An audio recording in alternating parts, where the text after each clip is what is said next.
오늘 저녁에는 성령으로 충만하십니까?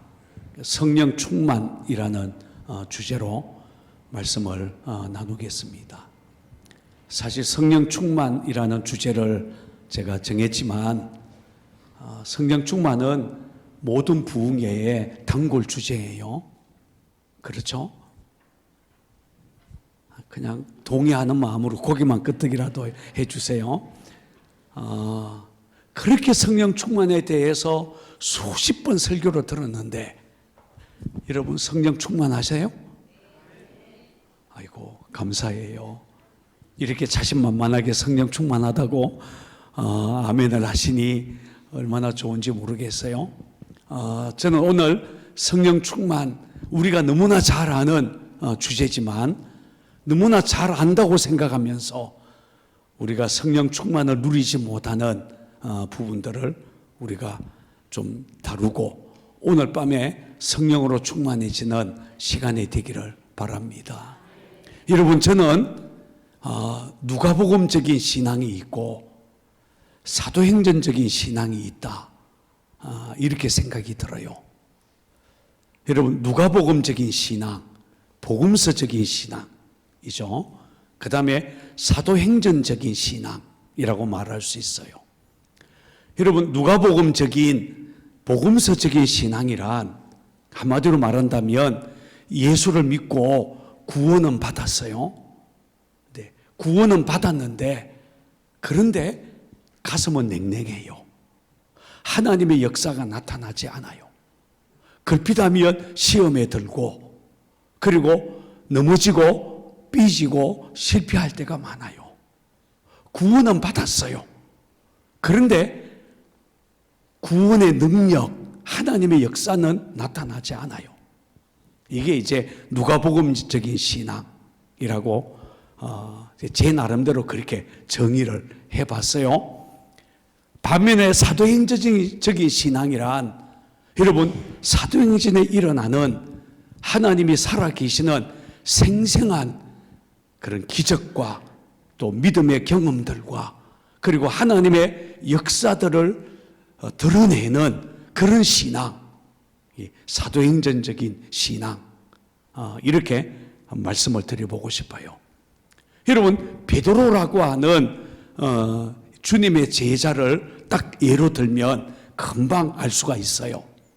여러분, 베드로, 복음서 누가복음에 나타난 베드로, 여러분, 베드로는 예수님이 구원자 그리스도인 줄 알았어요. 여러분, 베드로는 주는 그리스도시다, 하나님의 아들이다, 자기 입으로 고백한 사람이에요. 자신의 모든 것을 버리고 예수님을 따랐어요. 주님의 제자가 됐어요. 구원을 받았다는 말이에요. 그런데 복음서의 마지막, 누가복음의 마지막 부분에 보면 위험이 닥쳐왔을 때, 예수님이 붙들려 갔을 때에 베드로는 끝까지 예수님을 따라가고 그리고 예수님을 위해서 순교하고 그런 게 아니라 오히려 예수님을 모른다고 3번이나 부인했어요. 그것도 계집종 앞에서 나는 모른다 부인하고 심지어 저주했다, 이런 말씀까지 나와요. 실패했어요. 예수님을 믿고 구원을 받았는데 베드로의 삶은 실패의 삶이었다는 거예요. 이게 복음서의 베드로의 모습이에요. 그런데 여러분, 사도행전의 베드로는 완전히 달라요. 여러분, 사도행전의 베드로를 아십니까? 베드로가 예루살렘 거리에 서서 당신들이 십자가에 못 박은 이 예수를 하나님이 주와 그리스도가 되게 하셨다, 회개하고 주 예수의 이름으로 세례를 받으라, 그리하면 죄의 사함을 받을 것이다, 성령 받을 것이다, 이렇게 설교했더니 그날 사람들이 마음의 찔림을 받고 그리고 회개하고 주님께 돌아왔는데 몇 명이 돌아왔어요? 3,000명이나 돌아왔다는 거예요. 아무도 안 놀라죠? 어마어마한 역사가 일어난 거예요. 더군다나 성전 미문에서 나면서부터 못 끊는 사람이 있었는데 베드로가 은과 금은 내게 없거니와 내게 있는 이것을 네게 주노니 곧 나사렛 예수 그리스도의 이름으로 일어나 걸어라. 어떻게 됐어요? 벌떡 일어나서 걷기도 하고 뛰기도 하고 하나님을 찬송하고 성전에 들어가는, 여러분, 나면서 못 걷던 자가 일어나는 기가 막힌 역사가 나타났어요. 그러자 사람들이 이 기적을 보고는 모니터 스피커를 설치하니까 이게 소리가 좀 이상해졌어요. 자, 어쨌든 여러분, 베드로의 이 기적이 사람들로 하여금 깜짝 놀라게 했어요.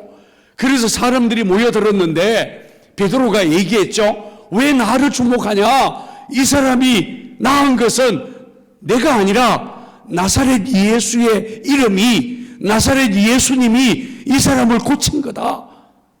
당신들이 죽인 예수가 그리스도다. 이렇게 설교했더니 그날 몇 명이 또 예수를 믿게 되었다고요? 남자들만 몇 명요? 5,000명. 와우. 아니, 하루에 3,000명, 하루에 5,000명. 아니, 못 걷는 사람이 일어났다. 이것도 기적이지만 베드로의 한 번의 설교에 그런 놀라운 역사가 일어난 거예요. 그런데 여러분, 복음서의 베드로, 사도행전의 베드로가 이렇게 달라요. 사도행전에 보면 베드로는 죽은 자도 살렸어요. 병자를 고쳤어요. 안수하자 성령이 임하고 강력한 역사가 일어났어요. 여러분, 복음서의 베드로와 사도행전의 베드로가 다른 사람일까요? 다른 사람이에요? 똑같은 사람이에요.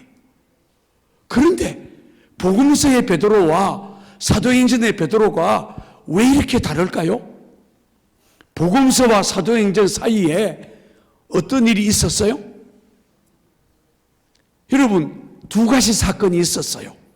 하나는 예수님이 부활한 사건이고 또 하나는 성령님이 임한 사건이에요.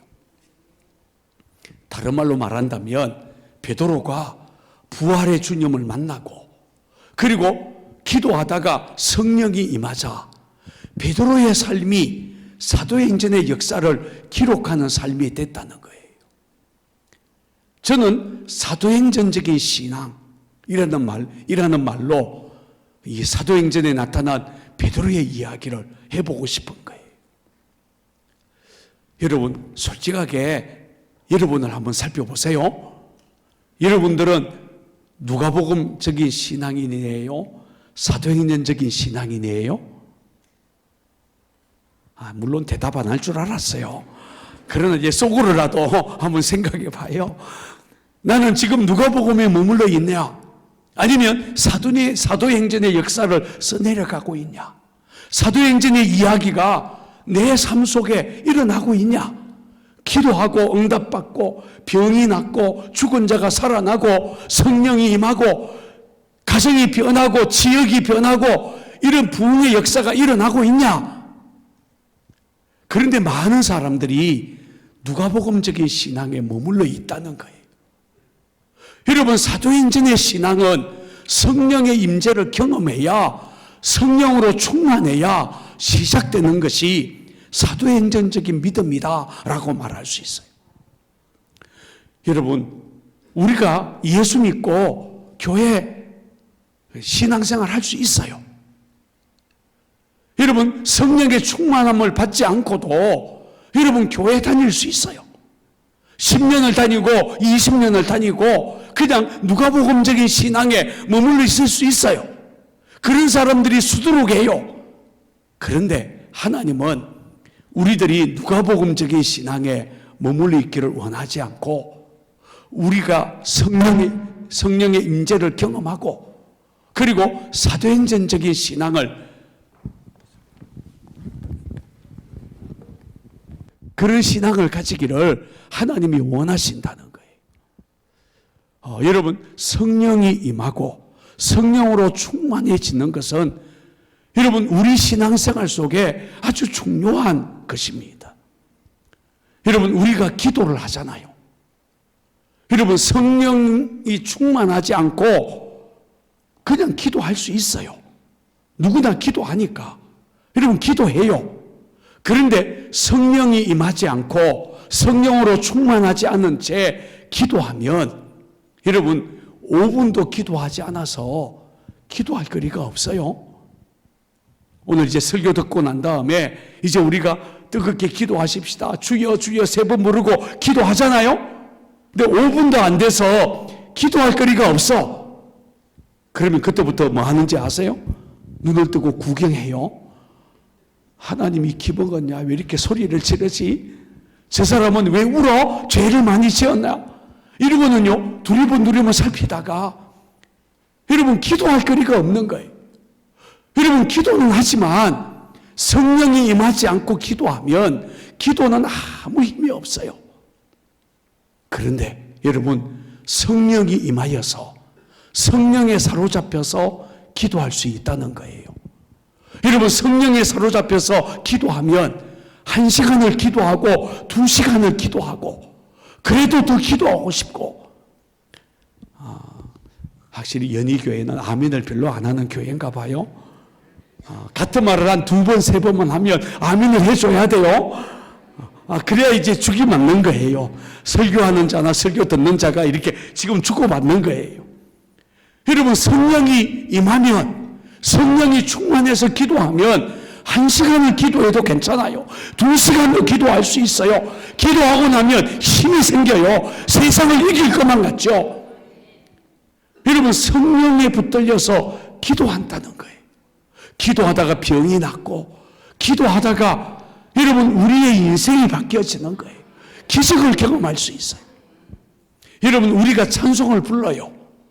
그런데 여러분 성령이 임하지 않아도 그냥 찬송을 부를 수 있어요. 그런데 성령에 붙들려서 찬송하지 않고 그냥 찬송하면 사실은 찬송이라기보다는 그냥 노래지. 여러분 찬송 부르다가요 힘이 들어요. 어떤 사람은요 찬송 부르다가 졸기까지 해. 유행가 부를 때는 절대로 안 조는데 찬송가는 부르다가 졸아요. 성령이 임하지 않으면 찬송가 부르는 게 힘들어.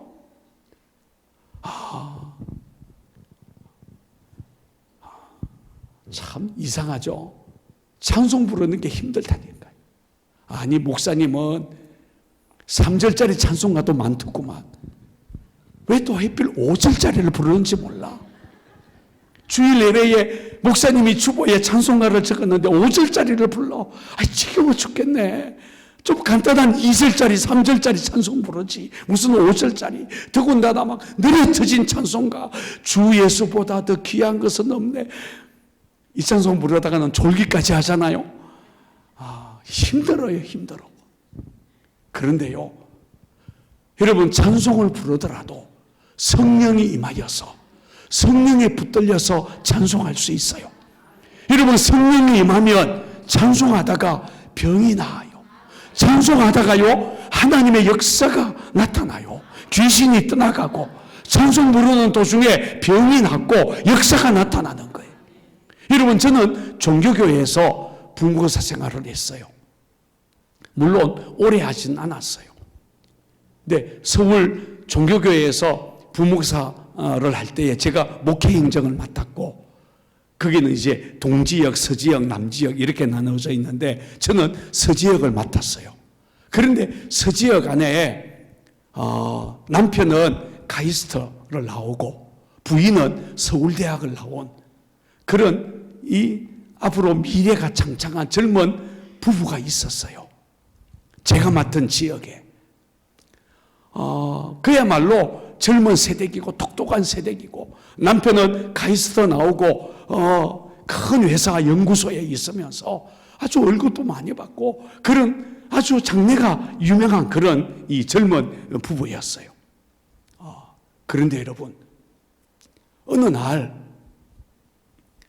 이 세대기요 가슴을 이렇게 만져보니까 몽우리 같은 것이 집히는 거예요. 그래서 자기가 늘 다니던 동네 병원에 갔어요. 의사가 이렇게 보더니 그냥 무록인 것 같다. 이러고는 그 동네 병원에서 절제를 했어요. 이거 그냥 무록이니까 제거하면 된다. 이러고 열었는데 암덩어리인 거예요. 이 개인병원 의사가 놀라가지고 다시 봉합하고 그리고는요 서울대학에 보냈어요. 그때가 89년, 90년, 91년 제가 부목사 할 때가 89년이었으니까 여러분 그때에는요 아산병원도 없었고 삼성병원도 없었어요. 암센터도 없었어요. 그때는 암 수술할 수 있는 곳이 서울대병원하고 원자력병원밖에 없었어요. 그런데 그때가 80년대 후반부터 우리나라에 암 환자가 급증하기 시작했을 때예요. 여러분 이분이요 서울대학으로 갔는데 얼마나 이 유방암 이 환자가 많은지 자기 수술할 때를 기다리는데 한 달 반, 두 달 가까이 된 거예요. 다들 급하다고 그러고 그리고 수술받을 사람이 줄을 서 있는 거예요. 여러분 두 달쯤 되어서 다시 가슴을 열고 암 수술을 했는데 암이요 가슴 전체에 퍼져 있었어요. 수술을 맡은 의사가 길어야 6개월이다 라고 얘기했어요. 30대의 젊은 세대기예요. 서울대학을 나온 젊은 세대기예요. 이 세대기요 절망에 빠진 거예요. 그때는 좀 무식했던 것 같아요. 항암 치료하고 방사선 치료를 한꺼번에 했어요. 보통은 이게 나누어서 하고 이러는데 두 가지를 한꺼번에 했어요. 항암 치료, 방사선 치료를 하는 중에요. 머리가 싹 빠지고 젊은 세대기. 여러분 그때는 항암이 좀 독했는가 봐요. 항암 주사를 맞으면 보름 정도를 일주일 보름을요 꼼짝하지 못하는 거예요. 여러분 제가 신방을 가요. 신방을 가면 그냥 우는 거예요. 목사인 제가 성경을 펴고 뭐라고 위로를 해야 될지 모르겠는 거예요. 때로는요 가서 찬송 부르다가 그냥 같이 울다가 설교도 못하고 그냥 돌아오기도 했어요. 어느 날 제가 신방을 갔는데 이 집사님이요 목사님 찬송을 실컷 불러보고 싶어요. 그런데요 목소리가 안 나오는데 항암 치료를 받고 방사선 치료를 받는데 찬송이 안 나오는데 막 목이 터져라 찬송 부르고 싶은데 찬송이 안 나온다는 거예요. 찬송을 너무 하고 싶어 해서 제가 어디로 소개했는가 하면 그때는요 온누리교회 저 서빙고에 있는 온누리교회에서 목요일 저녁마다 경배와 찬양 모임이 있었어요. 혹시 아세요? 그때요 수천 명이 모여서 하스데반 선교사님이 찬양을 인도하고 그리고 찬양 집회가 있었어요. 여러분 영적인 치료, 내적인 치료, 육신의 질병이 낫는 기적이요 그 찬양 집회에서 일어났어요. 여러분 이 젊은 세대걸요 제가 소개했어요. 혼자 못 가기 때문에 이 친구 집사님들하고 같이 찬양 집회 다녀와라 그랬어요. 그래서 이분이 그 주간에 목요일 날 온누리교회 찬양 집회에 다녀왔다는 거예요. 그 다음 주에 제가 신방을 했는데 제가 간증을 들었어요. 이 집사님이요 그 찬양 집회에 가서 딱 앉아서 기도하고 하스데반 선교사님이 찬양을 시작하는데 첫 곡 시작하는데 울음이 터져버렸대. 그래서요 1시간 반 이렇게 찬양 집회를 왔는데 울다가 찬양하다가 울다가 보니까 끝나버렸대. 그리고는요 그렇게 찬송 부르다가 집에 왔어요. 그런데 놀라운 일이 벌어졌어요. 암이요 싹 나아버렸어요. 지금도 살아있어요. 지금도 멀쩡해요. 여러분, 찬양할 때에 성령이 임하면 역사가 나타나는 거예요. 여러분, 그냥 찬송을 부를 수 있지만 성령에 붙들려서 찬송할 수 있다는 거예요. 여러분, 우리가 예배를 드리잖아요. 그냥 예배 드릴 수 있어요. 주일날 묵상으로부터, 예배의 부름으로부터 예배가 시작이 돼요. 찬송도 부르고 기도도 하고 목사님 설교도 하고 헌금도 하고 목사님 축도할 시간이 다 됐는데 성령이 임하지 않아. 가슴은 냉랭하게 식어져 있어요. 성령이 임하지 않는 예배. 여러분, 예배를 마치고 나면 피곤해. 예배가 피곤해. 여러분, 예배를 드리지만 성령이 임하지 않으면 예배가 피곤한 일이에요. 그러면 예배를 마치고 나면요, 빨리 집에 가서 쉬어야 되겠대. 피곤하대. 여러분, 예배가 피곤한 거예요? 제대로 좀 해봐요. 예배가 피곤한 거예요? 아니잖아요. 예배는 우리의 영혼을 살리고, 예배하다가 성령이 임하고 하나님 만나니까 예배하고 나가면 세상을 이길 힘이 생기고 강호동을 만나도 이길 수 있고 그런 능력이 생기는 게 예배잖아요. 그런데요, 성령이 임하지 않는 예배, 냉랭한 예배를 드리고 나면 피곤해요. 예배 마치자마자 도망가듯이 막 집에 가잖아요. 그러면 또 저 로비에서 여성회 회장님은 회의하고 가라고 막 붙잡잖아요. 그러면 뿌리치고 가다가 옷이 찢어지고 막 그리고 막 서로 욕하고 가고 막 이러잖아요. 예배에 성령이 임하지 않으면 예배는 힘든 거예요. 그런데요, 예배에 성령이 임하면 예배하다가 우리의 영이 살아나는 거예요. 세상을 이길 지혜를 얻고 힘을 얻는 거예요. 여러분, 여러분들의 예배에는 성령이 임하시냐라는 거예요. 여러분, 주일 예배 드릴 때마다 여러분들은 성령님이 임하시는 예배를 드리고 있어요? 그런데 어떤 사람들은 성령이 임하지 않는 예배를 드려요. 그러니 예배가 피곤하게 하는 거고 지치게 하는 거예요. 여러분, 예배에는 아예 예배의 개념 자체가 하나님이 임재하는 것이 예배예요. 예배에 있어서 제일 중요한 개념은 임재라고 하는 단어예요. 그러니까 하나님 만나지 못하는 예배는, 성령의 불이 임하지 않는 예배는 바알 제사하고 똑같은 거예요. 갈멜산에서 엘리야와 바알 선지자, 바알 제사장들이 영적 대결을 벌였을 때 바알의 제사장들이 소리를 지르고 아무리 예배를 드려도 하늘에서 불이 임하지 않았어요. 여러분, 불이 임하지 않는 예배는 들이나 마나, 그거는 거짓신, 가짜신, 진짜 예배가 아니라는 거예요. 엘리야가 드리는 예배에 성령의 불이 임하는 거죠. 하늘에서 불이 임한 거죠. 여러분, 불만 임한 게 아니라 하늘이 열리고 은혜의 단비가 쏟아졌어요. 여러분, 그게 진짜 예배라는 거예요. 여러분, 저는요, 성찬식 하다가 성령의 강력한 임재를 경험한 적이 여러 번 있어요. 여러분, 저는요, 깜짝 놀랄 일들이 성찬식 할 때에 많이 있었는데, 몇 달 전에는 우리 교회에서는 한 달에 한 번씩 성찬식을 해요. 여러분, 목사의 손으로 떡을 집어서 성도들에게 주면서 그리스도의 몸입니다, 이렇게 성찬을 떡을 떼요. 그런데 한 번은요, 제가 성찬식을 집례하면서 떡을 떼어서 어느 권사님 손에 떡을 놓는 순간 이 권사님이요, 악! 하더니요, 떡을 받자마자 뒤로 쓰러져 버려요.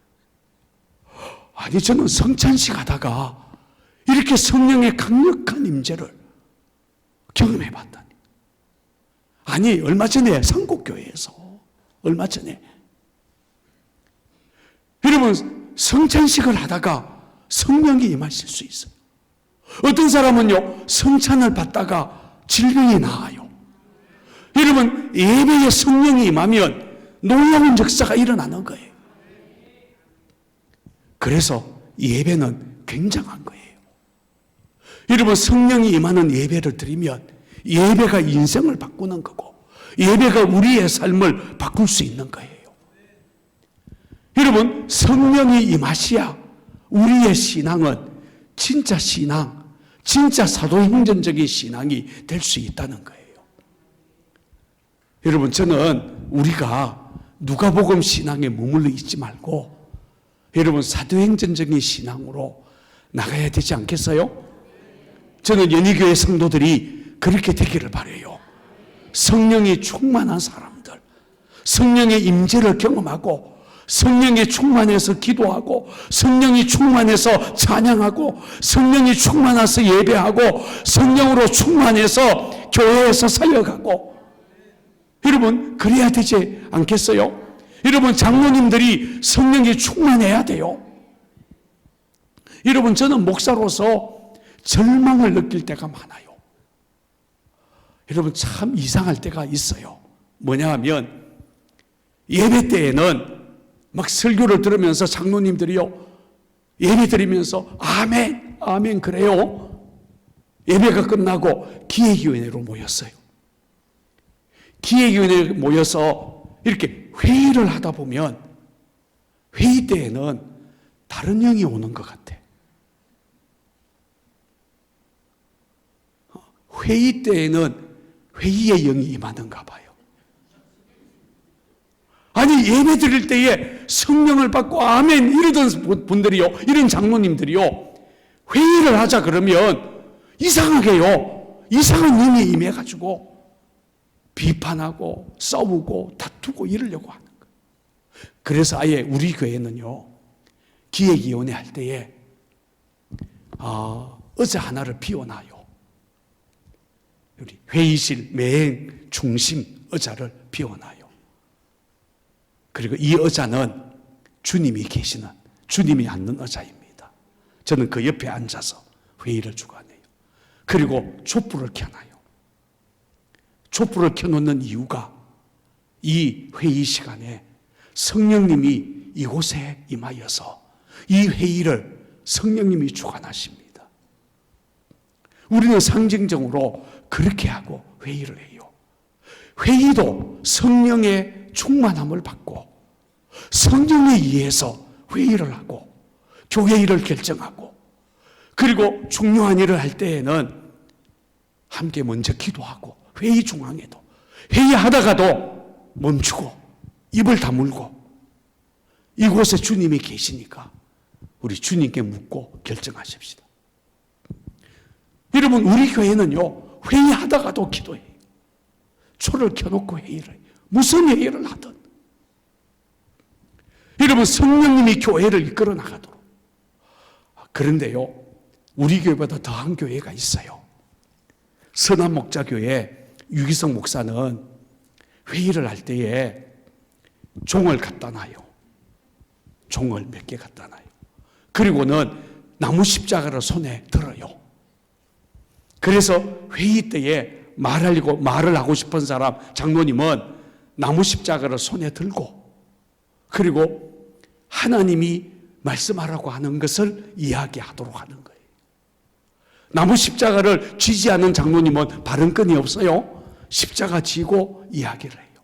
다른 장로님이 이야기하려면 그 십자가 다시 받아가지고 자기가 십자가 손에 들고 이야기를 해요.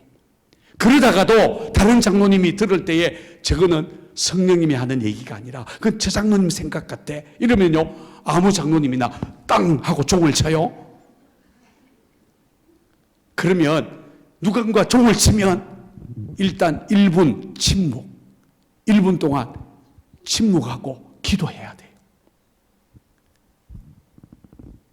왜 이렇게 만들어 놨을까요? 성령의 임재. 교회는 성령님이 이끌어가야지. 하나님이 우리 교회에 충만해야지. 여러분, 이게요, 성령에 의해서 움직여져야 그 교회는 진짜 교회가 되지 않겠어요? 여러분, 우리가 믿음의 삶을 살다 보면 여러분, 성령이 충만해서 성령으로 해야만 우리의 믿음은 진정한 믿음이 될 수 있어요. 여러분, 저는 이것을 사도행전적인 신앙 이렇게 표현을 하고 싶다는 거예요. 자, 한번 따라해 볼까요? 사도행전적인 신앙. 저는 연희교회가 사도행전적인 신앙을 가진 성도들로 가득했으면 좋겠어요. 자, 그렇다면 어떻게 성령이 임하고 성령이 충만하다라고 하는 것이 어떤 의미인가? 여러분, 성경에는 성령으로 충만하다라는 말이요, 여러 번 반복이 돼요. 사도행전은 성령 충만이라는 단어가 수십 번 나와요. 여러분, 성령 충만이 사도행전의 역사를 일으킨다는 거예요. 여러분, 성령 충만해야 사도행전의 역사가 일어난다는 거죠. 그런데 성령 충만이 어떤 것을 말하는 거예요? 어떤 목사님이 제자 훈련을 하면서 성령 충만에 대해서 이야기를 나누었어요. 네, 제자 훈련을 마치고 났더니 젊은 집사님 한 분이 목사님 상담할 게 있는데요. 뭐예요? 그래서 사무실에 앉아서 상담을 했는데 이 젊은 집사님이 이렇게 얘기를 하더라는 거예요. 그런데 목사님, 저는요 아무리 생각해도 성령 충만 체질이 아닌 것 같아요.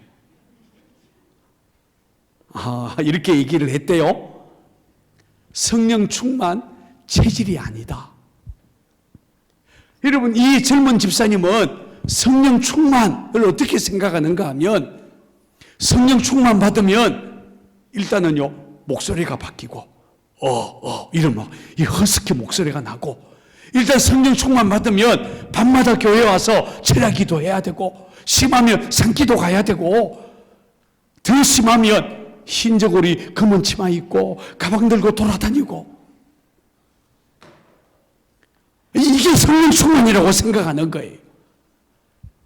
사실은 그건 성령 충만 아니에요. 제정신이 아닌 거지. 우리는 성령 충만을요 정말 오해할 때가 있어요.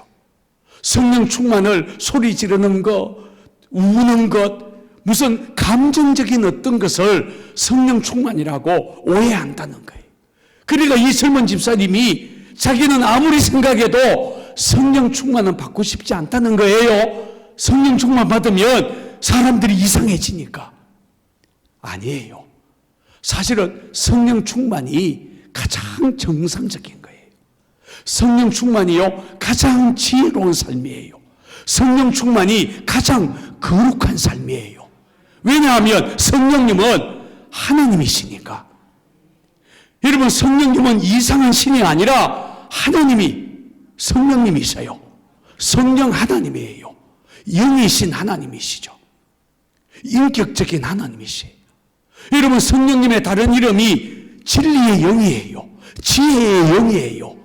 그러니 성령으로 충만하면 가장 지혜로운 사람이 되는 거예요. 여러분, 성령님은 거룩한 영이에요. 성령을 받아야 우리는요 거룩해질 수 있어요. 여러분, 그래서 우리는 성령으로 충만해야 비로소 정상적인 그리스도인, 제대로 된 그리스도인이 될 수 있는 거예요. 원래 성령 충만이라고 말할 때에 충만이라는 용어는 양적인 개념을 말을 하는 거예요. 그래서 어떤 분은 성령 충만을 설명하면서 성령을 받는데 양적으로 충만하게 받는 것으로 성령 충만을 설명하는 목사님도 있어요. 마치 비가 내릴 때에, 이슬비가 내릴 때에 그 비가 계속 내리면서 머리가 젖고 옷이 촉촉하게 젖고, 그렇게 성령이 우리를 적시는, 그래서 성령이 우리 가운데 채워지는 어떤 양적인 개념으로 성령 충만을 설명하는 분이 있어요. 뭐 그렇게 설명할 수도 있어요. 그런데 성경에서 말하는 성령 충만은 제 생각에는 성령 충만은 통치의 개념이다. 저는 이렇게 말씀드리고 싶어요. 한번 따라해 볼까요? 통치의 개념. 성령 충만이 어떤 거냐? 성령님이 나를 다스리는 거예요.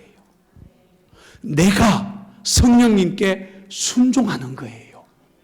여러분, 성령 충만이란 내 안에 계신 성령님이 나를 다스리기 시작하고 내가 그 성령님에게 순종하게 되는 상태, 성령님이 나를 이끌어가는 상태, 성령의 통치, 성령의 다스림, 저는 그것을 성령 충만이다, 이렇게 설명을 하고 싶어요. 여러분, 에베소서 5장 18절에 보면 너희는 술 취하지 말라, 이는 방탕한 것이니 성령으로 충만함을 받으라, 이렇게 말씀을 하고 있어요. 여러분, 술 취하지 말라. 술에 취하면 사람은 술의 영향을 받고 술의 통치를 받아서 방탕하게 돼요. 그런데 성령으로 충만해지면 성령이 우리를 다스리기 시작해서 그때부터 예배가 달라져요. 신령한 노래를 부르고 우리 안에서 감사가 터져나오기 시작하고 성령이 우리를 다스리기 시작하면 여러분, 우리의 가정생활이 달라지고 교회 생활이 달라지고, 여러분, 성령님이 우리를 다스리는 것을 성령 충만이다, 이렇게 말할 수 있다는 거예요. 흥미있는 것은 사도 바울은 에베소서 5장에서 성령 충만을 설명하면서 술 취하는 것과 비교하고 있다는 거예요. 여러분, 알고 있습니까? 마가다락방에서 120명이 기도하다가 성령이 임하시는 것을 경험했을 때 그 120명이 방언을 하고 그리고 성령의 충만함을 받았을 때에 여러분, 사람들이 모여들어서 성령 충만을 받은 주님의 제자들을 보고 뭐라고 얘기했죠? 이 사람들이 뭐에 취했다? 세술에 취했다라고 얘기했어요. 여러분, 분명히 뭔가에 사로잡혔는데 뭔가가 이 120명의 주님의 제자들을 사로잡고 있는데 그 뭔가를 모르겠는 거예요. 성령님을 몰라서 그들은 뭐라고 말했는가 하면 저들이 술 취한 것 같기는 한데 진짜 술은 아니고 세술에 취한 모양이다. 성령 충만을 세술에 취했다, 이렇게 표현했어요. 여러분, 사도 바울은 술에 취하면 방탕해진다는 거예요. 여러분, 저는 예수 믿지 않는 집에서 자라났잖아요. 제가 어렸을 때에 저희 선친은 예수를 안 믿었어요. 나중에 예수 믿고 돌아가셨어요. 저희 선친은요, 술을 그렇게 좋아하셨어요. 저희 선친은요, 술만 드시지 않으면, 술만 안 드시면 얼마나 좋으신 분인지 몰라요. 부지런하죠. 농사꾼 중에 농사꾼이에요. 성실하죠. 누구하고 싸운 적도 없죠. 너무 마음이 고우셔서 주위에 있는 가난한 사람들을요, 그냥 두지 못해요. 뭐라도 갖다 줘야 이게 속이 편하신 분, 어른이셨어요. 그래서 저는요, 아버지 심부름으로 여러분, 가난한 사람들에게 돈도 갖다 주고 먹을 것도 갖다 주고 쌀도 몰래 갖다 주고 이런 심부름도 많이 했어요. 저희 아버님이요, 얼마나 성실하고 심성이 고운지 몰라요. 아무리 생각해도 제가요, 아버님을 닮은 것 같아요. 그런데 저희 선친이요, 술을 너무너무 좋아하셨어요. 하루 온종일 들에서 농사를 짓고 그리고 저녁 때 동네 구판약에 앉아서 술을 드시고 그 술에 취해서 집에 오실 때가 있었어요.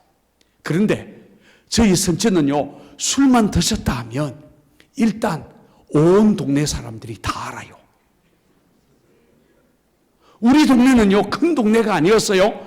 그런데 저희 선친이 술을 드시는 날은 온 동네 사람들이 다 알았어요. 왜냐하면 술만 드셨다 하면 고래 고함을 지르면서 온 동네로 돌아다녀요. 집집마다 대문이란 대문은 다 발로 차고 잠자는 사람들 다 깨워놓고 또 옆집에 가고 온 동네를 다니면서 대문을 발로 다 차야 직성이 풀리는 분이셨어요. 아무나 붙들고 싸우고 술만 드셨다 하면 아무도 못 말리는 거예요. 그런데 제가 아들 된 도리로 그냥 있을 수가 없잖아요. 술을 드시고 막 저기에서 고래 고함을 지르면서 오시는 아버님의 목소리가 들리면 저는 아버님을 모시러 가는 거예요. 그리고는 옆구리에 팔을 끼우고 아버님 약조하셨군요. 제가 부축해 드릴게요. 집으로 가셔야죠. 이러고는요 소리 지르는 아버님을 진정시켜서 집으로 모셔오는 것이 제 임무였어요. 그런데 술만 드셨다면 얼마나 기분이 좋은지 주머니에서요 지갑을 꺼내가지고 세보지도 않아요. 그냥 손에 집히는 대로 돈을 꺼내서 너 재신이구나. 얼마가 필요해. 너 다 가져. 이러고는요 저한테요 돈을 안겨줬어요. 할렐루야. 여러분 저는 드디어 비밀을 안 거예요. 아버님이 술만 취하면 제 용돈이 생기는 날. 그래서요 저는 저희 선친이 술 취해오는 날을 손꼽아 기다렸어요. 오늘일까 내일일까 아니나 다를까 또 술에 취하셔서 막 소리 지르면서 오네. 그러면요 대문 앞에 딱 서서 어서 오세요 아버님 약조하셨군요. 이러고는 아버님을 모시고 방에 들어가서 옷을 받아드리고 이불을 펴드리고 양말을 벗겨드리고 그리고 주무시라고 이렇게 하면 또 기분이 좋으셔서 얼마나 필요해. 이러고는 지갑을 열고 있는 대로요 다 주셨어요. 이야 저희 선친이요 보통 통이 크신 분이 아니에요. 물론 그 이튿날 술만 깨면 다 뺏어갔어요. 그렇다고 제가 다 뺏길 사람은 아니죠. 또 몰래 숨겨놓고 그랬어요. 술이요 사람을 그렇게 만들어요. 여러분 술이 사람을 다스리면 성경은요 술 취하면 방탕해지는 거예요. 술이 사람을 짐승처럼 만들고 술이 사람을 죄짓게 만들고 방탕하게 하고 세상 사람들은 그 술에 이끌려서 죄 짓는 거예요.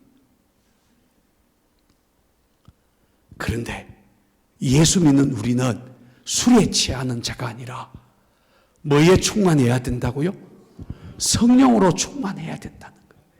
성령으로 충만해야 우리는 비로소 제대로 된 신앙생활, 사도행전적인 신앙생활을 할 수 있다는 거예요. 여러분 성령으로 충만하게 되기를 바랍니다. 자 그러면 왜 성경은 그렇게 우리에게 성령으로 충만해라, 성령으로 충만해라 이렇게 말씀을 하실까요? 여러분 우리가 성령으로 충만해야 될 이유가 여러 가지가 있어요. 그런데 저는 간단하게 세 가지를 짤막짤막하게 얘기를 해보고 싶어요. 여러분 우리가 성령으로 충만해야 될 첫 번째 이유가 뭐냐 하면 성령으로 충만해야 비로소 사람이 변화가 돼요. 여러분 성령이 충만해야 뭐 된다고요? 변화가 돼요. 여러분 교회에 다닌다고 변화되지 않아요? 예수 믿는다 그래서 변화되는 게 아니에요. 예수님을 구주로 영접했다, 예수님을 영접하는 기도를 했다, 그래서 그 순간에 인생이 변화되는 게 아니에요. 여러분 우리가 예수님을 믿고 예수님을 영접하면 성령님이 우리 안에 들어오셔요. 이것을 어제 저녁에 우리는 성령의 내주라는 말로 표현했어요. 그런데 그 정도로는요 안 변해요. 우리 인간성은요, 우리 인간의 죄성은요 얼마나 끈질기지 몰라요. 여러분 예수를 믿고 죄를 회개하고 예수를 구원자로 받아들이면 여러분 의롭다함을 받아요. 칭의의 사건이죠. 이 칭의, 의롭다함을 받는 순간에 우리는 죄의 권능, 여러분 죄의 죄책감, 여러분, 죄책감으로부터 해방을 받아요. 이것은 존 웨슬리 목사님의 가르침이에요. 우리가 예수님을 구원자로 받아들이고 하나님께서 우리를 어렵다고 징해 주시죠. 어렵다함을 받아요. 우리가 구원을 받는다는 거예요. 그러면 우리는 죄책감에서부터 해방돼요. 죄의 사함을 경험하게 된다는 거예요. 그 다음에 이 칭의의 사건과 함께 오는 것이 있는데 그게 뭐냐 하면 신생 거듭남의 사건이에요. 우리의 영을 성령님이 거듭나게 해요. 성령님이 우리에게 오셔서 우리의 영을 거듭나게 하면 그러면 우리는 죄의 능력으로부터 자유해지기 시작해요. 그래서 성령이 우리 가운데 충만해지기 시작하면서 비로소 우리는 여러분 죄를 이길 수 있는 힘이 생겨요. 여러분 이때부터 우리가 변화되기 시작하는 거예요. 그래서 이것을 웨슬리 목사님은 신생이라고 표현했고 성화의 시작이다 이렇게 표현을 했어요. 성령님이 충만해지면서 우리는 죄의 권능을 이기고 죄의 능력을 이기고 죄를 이길 수 있다는 거예요. 그런데 우리가 죄 자체를 이기는 것은 죄 자체가 사라지는 것은 언젠가 하면 우리가 성화를 이룰 때예요. 그래서 웨슬리 목사님은 감리교인들은 성화를 향해 가야 된다 이렇게 가르쳤어요. 자, 어쨌든 여러분 우리가 단순히 예수를 믿었다고 어렵다함을 받았다고 죄사함 받았다고 인생이 바뀌지는 게 아니에요. 언제 우리가 바뀌지는가 하면 성령이 우리 가운데 충만해져서 성령님이 우리를 다스리기 시작할 때 비로소 우리의 내면은 바뀌어져요. 그래서 웨슬리 목사님은 우리에게 가르칠 때에 칭의의 사건을 주님께서 우리를 위해서 하시는 일, for us, 우리를 위해서 하신 일이 죄를 사해 주시는 칭의의 사건이다 라고 설명을 했어요. 그런데 성령님이 우리 안에 오셔서 성령님이 충만해지기 시작하면 그때부터 성령님이 in us, 우리 안에서 역사하기 시작해서 우리의 삶을 변화시킨다라고 얘기해요. 여러분, 성령이 임하고 성령이 충만해지기 시작할 때에 비로소 우리가 우리의 내면이 변화될 수 있다는 거예요. 여러분, 예수를 믿는데 여전히 술 마시고, 예수를 믿는데 여전히 담배 피우고, 예수를 믿는데 여전히 욕을 하고, 예수를 믿는데 그 성질이 하나도 바뀌지 않고, 이런 사람들은 혹시 구원을 받았는지 모르지만 성령으로 충만한 사람이 아니라는 거예요. 언제부터 술을 끊기 시작하고, 언제부터 담배의 유혹을 이기기 시작하고, 언제부터 내 성격이 거룩하게 변화되어지느냐? 우리 안에 성령이 충만해질 때예요. 그러니 여러분, 성령 충만을 구해야 돼요. 그래야 변화되는 거예요. 두 번째, 왜 성령으로 충만해져야 되냐? 여러분, 성령으로 충만해야 비로소 우리는 마귀의 유혹, 여러분 죄의 유혹을 그때부터 이길 수 있어요. 여러분, 죄에 대해 승리할 수 있는 길은 성령이 충만해야 죄의 유혹을 이겨낼 수 있는 거예요. 여러분, 구원은 받았지만 죄의 유혹을 이기지 못하고 날마다 넘어지는 사람이 많아요. 걸핏하면 삐지고 걸핏하면 시험 들고 이런 사람들이 얼마나 많은지 몰라요. 여러분, 제가 제발 부탁하는데 이제 그만 삐져요. 시험에 좀 그만 들어요. 아니, 정신 차리고 주님을 위해서 헌신해도, 우리의 평생 헌신해도 주님께 우리가 받은 은혜 다 갚을 수 없는데 그렇게 삐지고 삐지다가 언제 제대로 신앙생활 해보겠어요? 또 오늘 이 설교 듣고 또 시험 받았다고 이런 사람 나올까 봐 걱정인데, 제발 좀 그만 시험 좀 당해요. 아니, 돈 드는 것도 아닌데. 여러분, 우리는 성령으로 충만해져야 돼요. 그래야 죄를 이길 수가 있는 거예요. 제가 지금 막 하고 싶은 얘기가 막 이렇게 많은데 다 못해요. 시간의 제약이 있어서. 세 번째, 여러분, 우리가 성령으로 충만해야 비로소 우리는 능력 있는 사역을 할 수 있어요. 여러분, 우리가 교회에서 사역을 해요. 장로의 직분을 받아서, 권사의 직분을 받아서, 때로는 교사로, 때로는 속장님으로, 때로는 찬양대로 우리가요 교회에서 열심히 주님을 위해 사역을 해요. 그런데 사역을 하지만 사도행전의 역사가 안 일어나. 우리 속회에 사도행전의 역사, 속회의 부흥의 역사가 일어나야 되는데 속장님이 성령으로 충만하지 않으면 결코 속회 안에 사도행전의 역사가 일어나질 않아. 여러분, 성령으로 충만해야 우리는 사도행전의 역사, 예수님과 같은 능력을 경험할 수 있어요. 주님이 우리에게 뭐라고 약속했는가 하면 나를 믿는 자는 나와 같은 일을 할 것이고 나보다 더 큰 일도 하리라. 할렐루야. 그렇게 말씀하셨어요. 우리가 진짜 예수 믿고 성령으로 충만하면 예수님과 같은 능력을 우리가 경험할 수 있다는 거예요. 그보다 더 큰 일을 할 수 있다는 거예요. 사실은 사도행전의 이야기가 그 이야기잖아요. 그래서 우리는 성령으로 충만해져야 돼요. 제가 한번 여러분들에게 물어보고 싶어요. 연희교회가 115년 역사잖아요. 연희교회 성도들이 얼마나 신학적으로, 얼마나 신앙적으로 똑바르게 서 있는지 시험을 칠 거예요. 지금 확률은 50%예요. 둘 중에 하나는 틀리고 하나는 맞아요.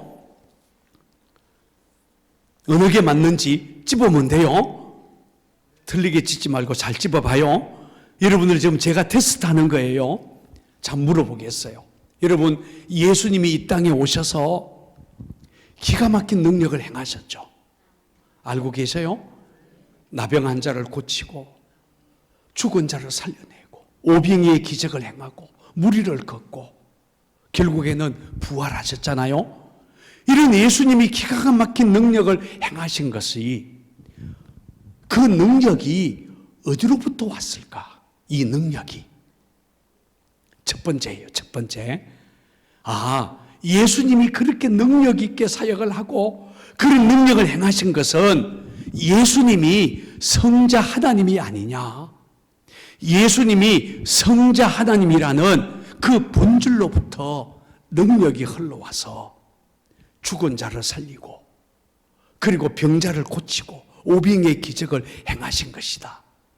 예수님, 성자 하나님, 하나님이라는 그 본질로부터 능력이 흘러온 것이다. 1번이에요. 1번.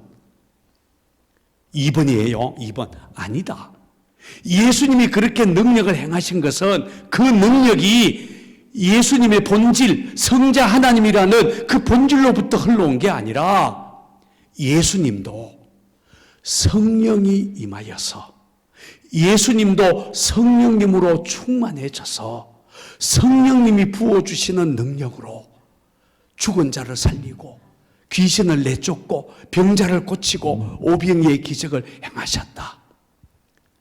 예수님도 성령이 충만해서 능력을 행하신 것이다. 이게 2번. 자, 1번과 2번 둘 중에 하나를 골라야 돼요. 자, 1번은 예수님이 하나님이라는 본질로부터 능력이 흘러왔다. 2번은 아니다.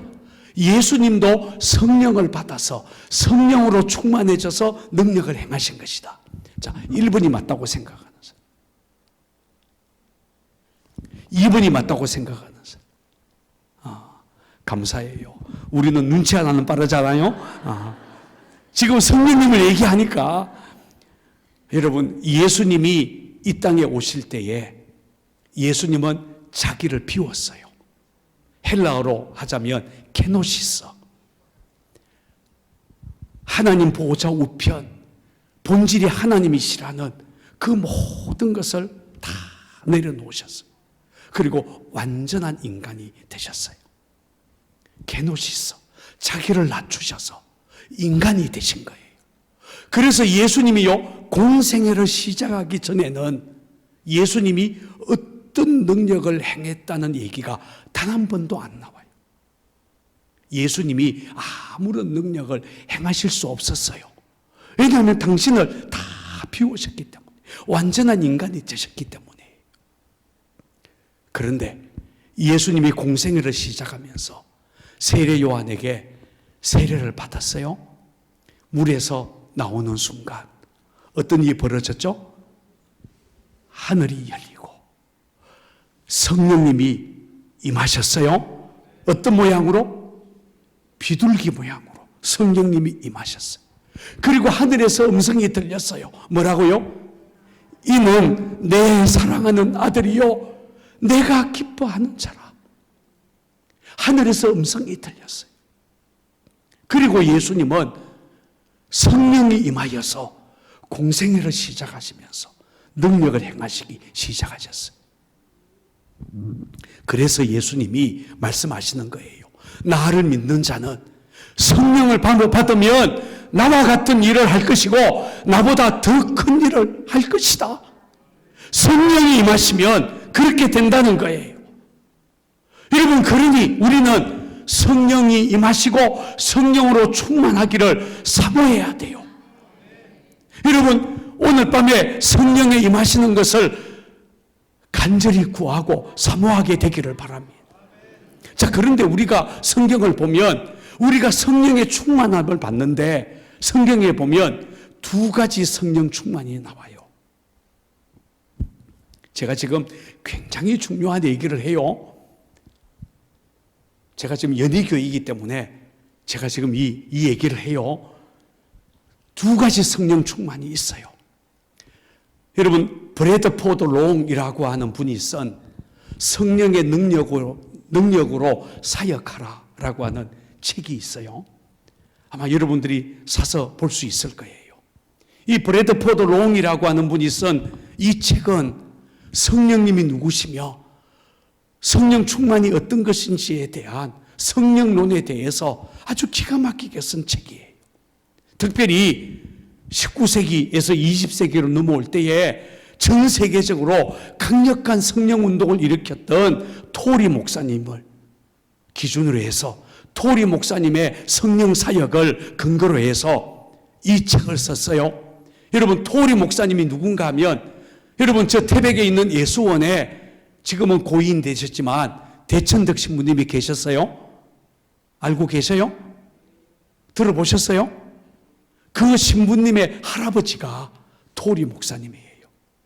무디 목사님과 함께 19세기에서 20세기로 넘어가는 그때에 강력한, 전 세계적으로 강력한 성령 운동을 일으키신 분이에요. 그런데 이 책에 보면 여러분, 두 가지 성령 충만을 얘기해요. 여러분, 우리는 성령 충만을 받는다라는 말이 똑같은 말로 번역이 돼 있어요. 그런데 헬라어 원문에 보면 성령 충만을 받는다라고 말할 때 충만히 받는다, 풍성하게 받는다, 충만하다라고 하는 단어가 뚜렷하게 둘로 구분이 돼요. 제가 이제 그 책에서 제가 배운 거예요. 똑같은 단어를 쓰지 않고 서로 다른 단어를 써요. 뜻은 다 똑같아요. 충만하다, 풍성하다, 이런 뜻을 가지고 있어요. 성령님이 우리에게 충만하다라고 얘기하는데 단어가 두 가지라는 거예요. 이 두 가지 단어는 신약 성경에서는 단 한 번도 헷갈리지 않았어요. 두 가지 성령 충만을 설명하는 거예요. 자, 첫 번째 단어가 뭐냐? 지금 헬라어를 얘기하는 거예요. 한번 따라서 해볼까요? 헬라어예요. 저를 따라서 하세요. 플레이레스. 플레이레스라고 하는 단어가 있어요. 이 단어는 충만히 받다, 충만하다라는 단어예요. 그런데 헬라어 단어로는 플레이레스예요. 그런데 이 단어의 모티브가 뭐냐 하면, 모티브가 인, 안에라는, 속에라고 하는 모티브예요. 우리가 성령 충만을 받아요. 그런데 어디에 성령 충만을 받는가 하면 우리의 내면에, 우리 안에 성령님이 충만한 거예요. 성령님이 플레이레스 한다는 거예요. 그러면 어떻게 되냐?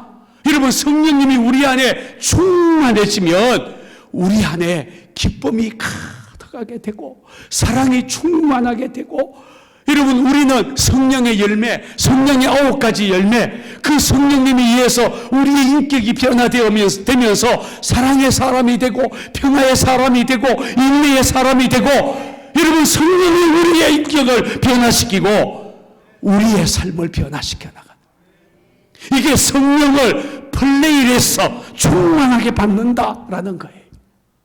이게 하나의 성령 충만이에요. 우리 안에, 우리 속에 성령님이 충만해서 우리 인격을 변화시키는 거예요. 우리를 거룩하게 하는, 우리를 지혜롭게 하는 거예요. 여러분, 성령이 충만하면요, 얼마나 지혜로워지는지 몰라요. 박사보다도 더 똑똑한 사람이 돼요. 더 지혜로운 사람이 돼요. 여러분, 성령이 충만하면 평화의 사람이 돼요. 여러분, 기쁨의 사람이 돼요. 성령님이 우리의 영에 기쁨을 주시고, 성령이 충만하면 사랑의 사람이 돼요. 미움을 이기고 사랑할 수 있게 돼요. 이게 성령 충만이라는 거예요. 죄송합니다. 제가 어지간해서 목이 잘 안 쉬는데 첫째 날 저녁에 목이 쉬었어요.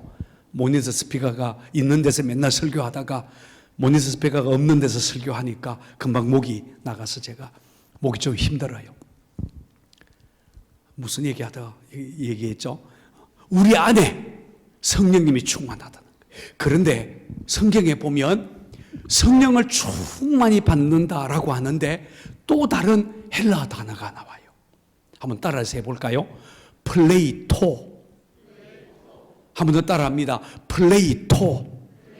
무슨 뜻이냐? 성령을 충만히 받는다는 거예요.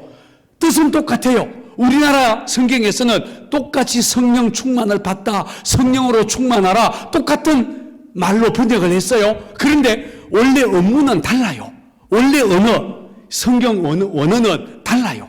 플레이토라는 말은 성령을 충만하게 받는데 모티브가 틀려요. 모티브가 뭐냐 하면 upon. 다른 말로 말한다면 성령이 위로부터 부어지다라는 거예요. 성령이 위에서 부어지는 거예요. 여러분, 성령이 부어지는 거예요. 그래서 이 단어를 다른 말로 뭐라고 말하는가 하면 성령의 기름 부으심. 여러분, 성령의 임파테이션 혹시 들어보셨어요? 여러분, 성령의 세례, 이런 말로 번역이 되기도 해요. 성령이 충만해지는데 성령이 위로부터 부어지니까 어떤 성경은 성령의 기름 부으심이라고 말하기도 해요. 그런데 문제는 뭐냐 하면 성령이 플레이토해지면 이 성령님은 여러분 위에서 부어지니까 외적인 역사로 나타나요. 외적인 역사. 예를 들면 성령님을 충만하게 받으면 플레이토하면 어떤 일이 벌어지는가 하면 진동이 일어나요. 땅에 지진이 일어나듯이 옥토가 움직이고 진동이 일어나요. 모인 곳에 진동이 일어나고 성령이 임하면 벌쩍벌쩍 뛰고, 혹시 그런 경험 해보셨어요? 성령님이 성령님이 임하시면 막 벌쩍벌쩍 뛰는 거예요. 막 방언이 터져요. 방언의 은사가 나타나요. 성령이 임하면 뒤로 넘어지기도 해요. 성령이 임하시면 질병이 떠나가고 기적이 나타나고 그 자리에서 병이 떠나가고, 할렐루야. 이게 뭐냐 하면 성령 충만한 건데 플레이토예요. 이게 또 하나의 성령 충만이에요. 성경에는 성령 충만하다라는 말이 두 가지가 똑같이 나와요. 어떤 때는 성령이 플레이레스라고 말하고 어떤 때는 성령이 플레이토하다라고 말을 해요. 그런데 우리나라 교회들을 보면 이 성령 충만에 대한 신학적인 입장이 갈라졌어요. 보수, 전통 이렇게 말하는 사람들은 성령 충만 이러면 플레이레스만 말을 해요. 방언도 못하게 하고 그런 외적인 역사를 부정해요. 그래서 성령이 충만해서 우리에게 성령의 열매가 맺히고 인격이 변화되어지고 이것만을 얘기해요. 반면에 펜테코스탈 오순절 계통의 교회에서는 성령 충만 받는다 이러면 무조건 방언을 받아야 돼. 무조건 막 진동이 오고 뒤로 넘어지고 병이 낫고 방언이 터지고 이런 은사가 나타나야 된다고 생각해요. 그런데 원래 성경은 두 가지가 다 있어요. 여러분들은 성령 충만하십니까? 어떤 사람은 플레이레스, 성령이 우리 안에 충만해서 성령이 임하고 내 성격이 변화되어지고 내 안에 거룩한 주님의 성품을 닮아가고 사랑으로 채워지고 기쁨으로 채워지고 이런 사람이 있어요. 어떤 사람은 성령의 충만, 성령이 임하여서 방언이 터지고 하나님의 기적이 나타나고 이렇게 성령을 받을 수 있어요. 다 성령 충만 받는 거예요. 문제는 성령님이 플레이토, 외적인 어폰이라는 모티브로 성령이 위에서 부어지는 성령 충만은 일시적인 거예요. 뭐라고요? 일시적인 거예요. 방언의 은사를 받았다가 떠나가기도 해요. 여러분, 진동이 오는데 계속 진동 오는 게 아니에요. 일시적으로 오는 거예요. 하나님의 역사를 보여주는 거예요. 여러분, 저는요, 기도하고 안수할 때에 손만 대면 사람들이 뒤로 넘어지는 경험들을 많이 해요. 여러분, 제가 무슨 이상한 데 가서 배운 게 아니에요. 저는 빈야도 운동을 잘 몰라요. 한 번도 가본 적이 없어요. 그런데요, 우리는 한 달에 한 번 초하루 기도회를 할 때만 제가 안수를 해요. 초하루 기도회 때 안수 받을 사람 나오라고 얘기해요. 손을 대요. 손도 대기도 전에 어떤 분은요, 번개를 맞은 듯이 앞으로 나오다가 쓰러지는 분들도 있어요. 손을 대고 기도하면 그냥 넘어지는 거예요. 성령이 그 자리에 임하시는 거죠. 플레이토 하는 거죠. 제가 하도 이상해서 제가 안 하고, 제가 안수 안 하고 부목사님들 보고 안수하라고 그랬어요. 어떻게 됐을까요? 부목사님이 손을 얹어도 넘어져요. 이건 사람에 따라서가 아니에요.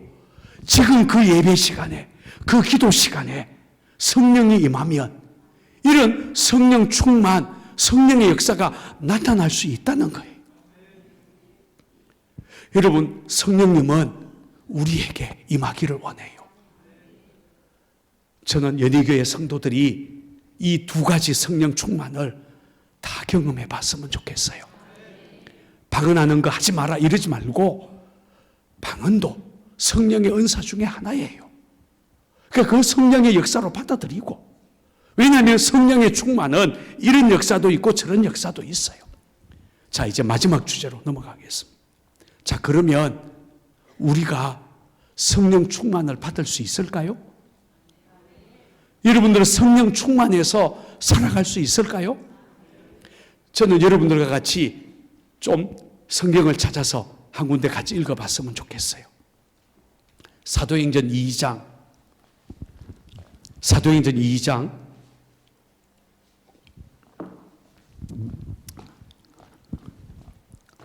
몇 절인가 하면 38절, 39절.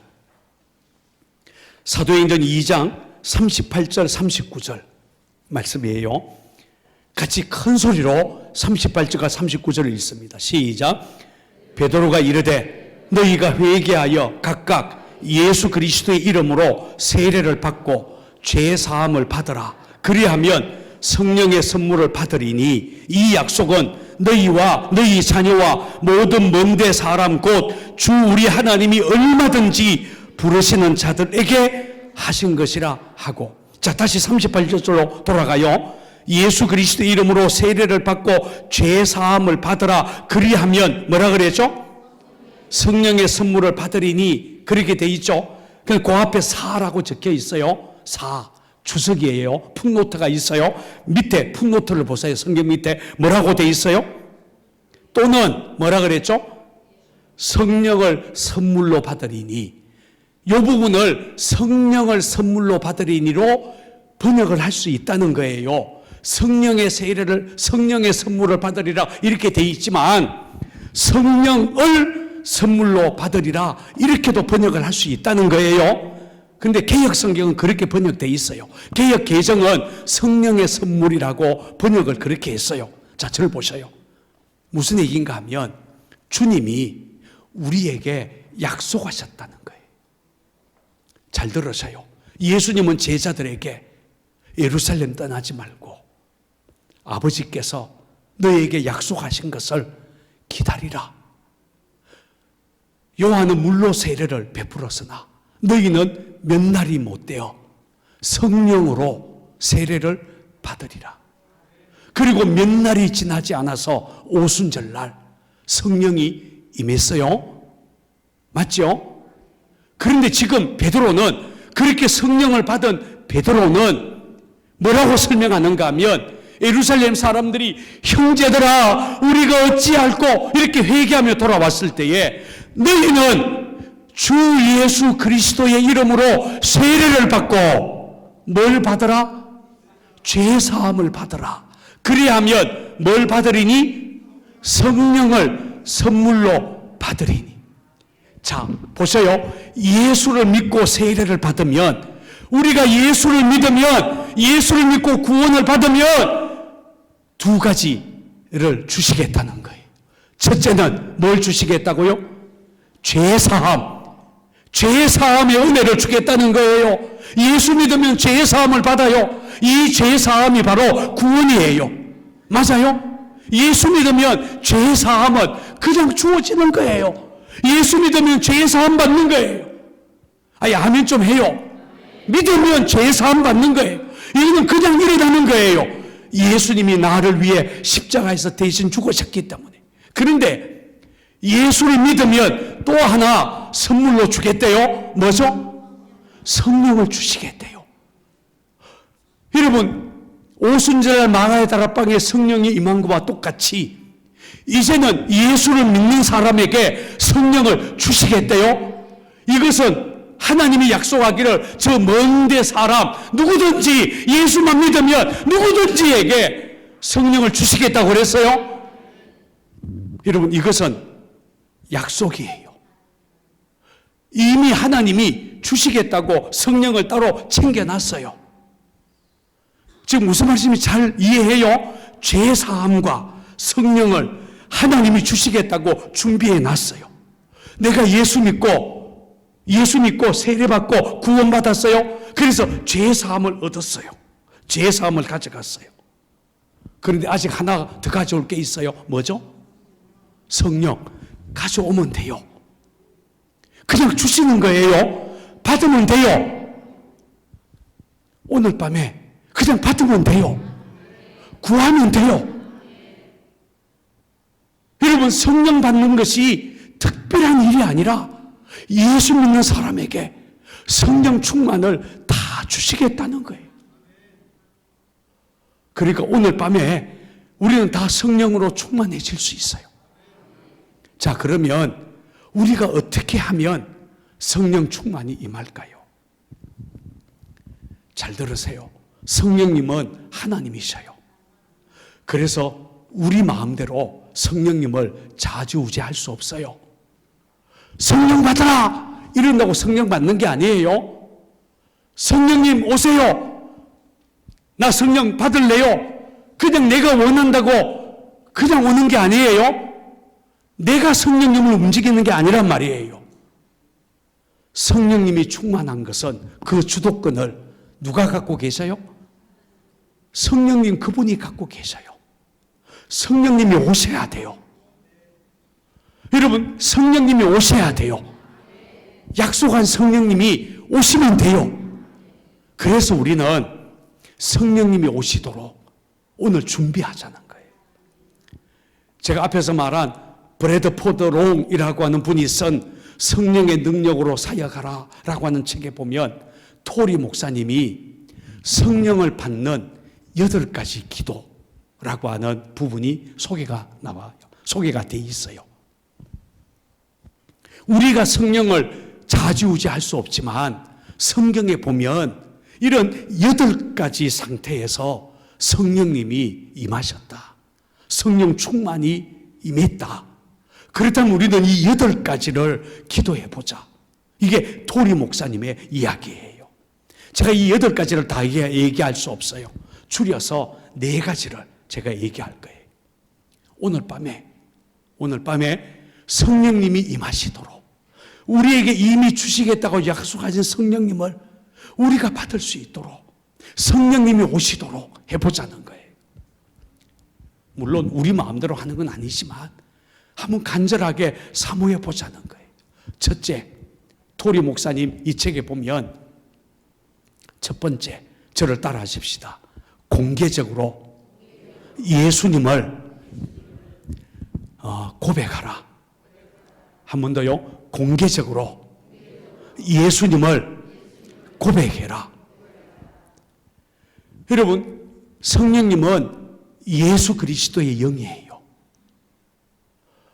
여러분, 성령님은 예수 그리스도를 통해서 우리에게 오시는 분이에요.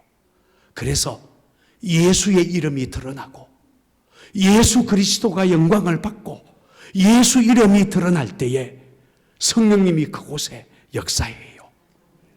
그래서 우리가 성령의 충만을 사모하는 마음으로 우리가 공개적으로 예수님을 고백하는 거예요. 오늘 여러분 이렇게 기도해 보셔요. 주 예수님, 내가 주님을 믿습니다. 예수님은 내 인생의 주인이십니다. 예수님이 나를 구원해 주셨습니다. 주님은 내 주인이십니다. 주님은 내 그리스도이십니다. 예수여, 예수여 높임을 받으시기 원합니다. 그렇게 주 예수의 이름을 공개적으로 고백하고 그분의 이름을 높여보라는 겁니다. 아마 오늘 우리가 다른 기도하지 않아도 예수의 이름을 부르고 예수 그리스도로 고백하기 시작하면 그 순간 성령님이 우리를 충만해 질 수 있다는 거예요. 우리가 늘 성령 충만을 유지하려면 언제든지 예수 그리스도가 드러나도록 살아가면 우리는 늘 성령 충만의 삶을 살 수 있어요. 두 번째, 토리 목사님은 우리에게 이렇게 소개했어요. 성령님은 거룩한 영이시기 때문에 죄가 있는 곳에 성령님이 임하실 수 없습니다. 그러니 우리는 성령의 충만을 받으려면 먼저 회개해야 됩니다. 여러분, 이상하죠? 성령님이 강력하게 역사하면 그 성령 충만의 역사는 회개의 역사로 이어져요. 성령님이 우리의 영혼을 뒤흔들어서 죄를 토해내고 회개하게 해요. 그래서 강력한 성령 운동은 곧 회개 운동이기도 해요. 평양 대부흥 운동이 회개 운동이기도 해요. 그런데요, 우리가 의도적으로 우리의 죄를 회개하기 시작하면, 사실은 평양 대부흥 운동이 여러분 의도적으로 죄를 회개하는 집회로부터 강력한 성령의 운동이 일어났어요.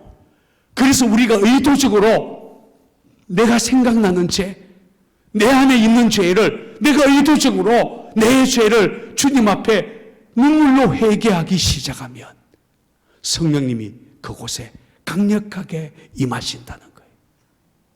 혹시 오늘 저녁에 기도하다가 죄 지은 것이 생각나면 회개하시기 바라요. 눈물로 회개해야 돼요. 그 순간 성령님이 여러분 가운데 충만할 수 있습니다. 여러분, 늘 성령 충만으로 사는 비밀도 마찬가지예요. 우리가 죄를 버리기 시작하면 성령님은 우리 안에 늘 충만하게 머물러 계실 것입니다.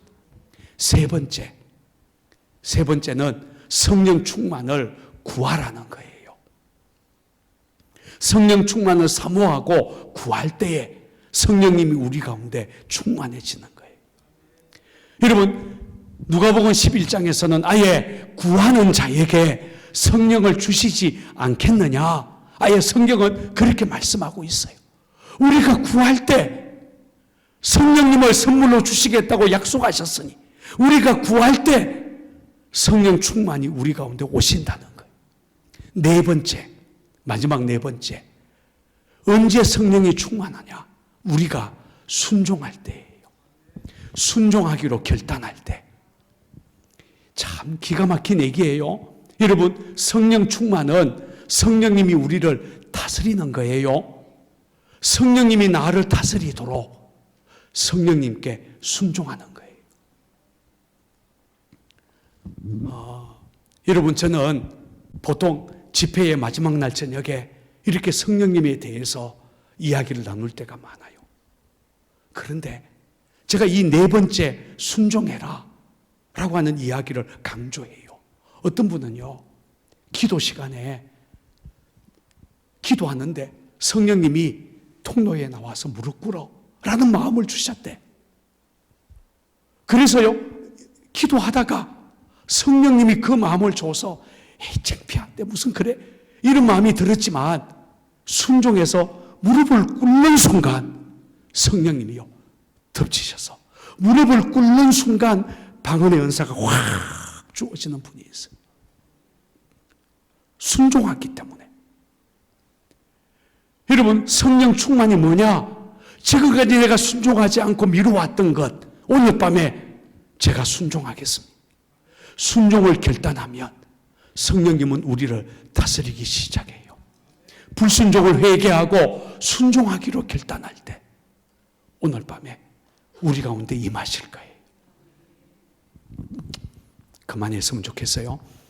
제가 오늘 너무 길게 설교했어요. 이제 우리 좀 기도하십시다. 제가 네 가지 얘기했어요. 첫 번째는 뭐라고요?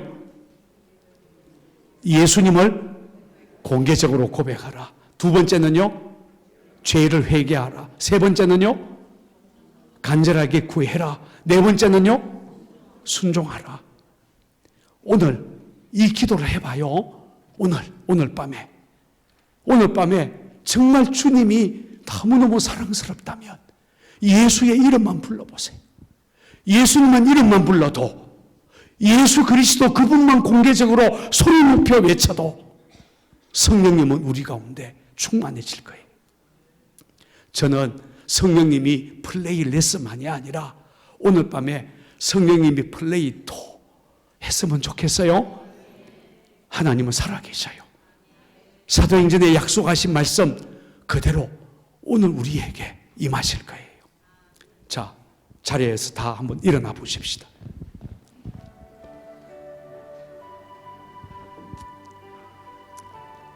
우리 반주를 뭐 하셨으면 더 좋겠어요. 키보드 반주 혹시 누구 하시겠어요? 피아노 반주 하실래요? 예, 좀 크게 세게 하세요.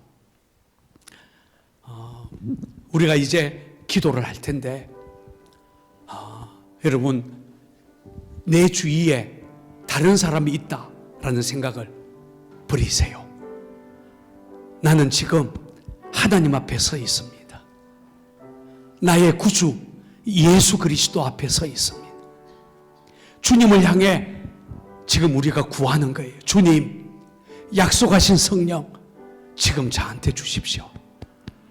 성령을 부어주세요.